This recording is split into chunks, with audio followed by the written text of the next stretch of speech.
Frog and Toad Are Friends by Arnold Lobel. Frog and Toad Are Sick. The Story. One day in summer, Frog was not feeling well, and Toad said, "Frog, you are looking quite green." "But I always look green," said Frog. "I am a frog."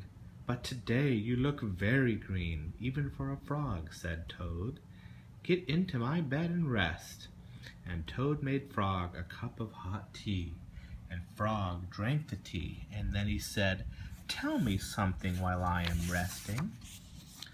"All right," said Toad, "let me think of a story to tell you." And Toad thought and thought, but he could not think of a story to tell Frog. "I will go out on the front porch and walk up and down. Perhaps that will help me think of a story."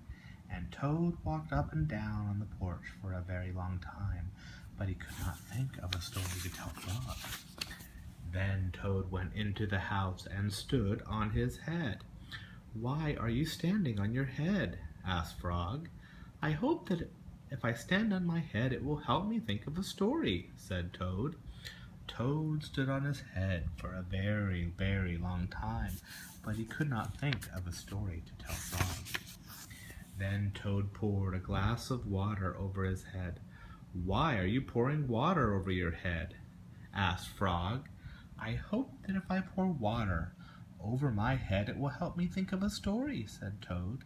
And Toad poured many glasses of water over his head, but he could not think of a story to tell Frog.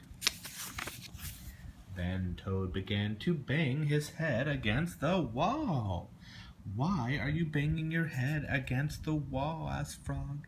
"I hope that if I bang my head against the wall hard enough, it will help me think of a story," said Toad.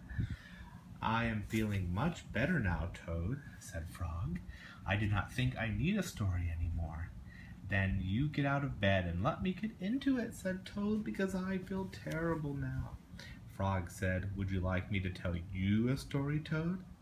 "Yes," said Toad, "if you know one."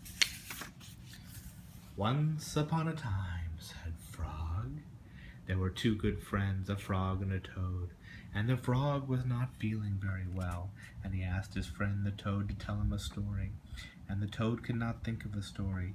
He walked up and down on the porch, but he could not think of a story. He stood on his head, but he could not think of a story. He poured water over his head, but he could not think of a story. He banged his head against the wall, but he could not think of a story." Then Toad did not feel so well, and the frog was feeling better, so the toad went to bed, and the frog got up and told him a story. The end. "How was that, Toad?" said Frog.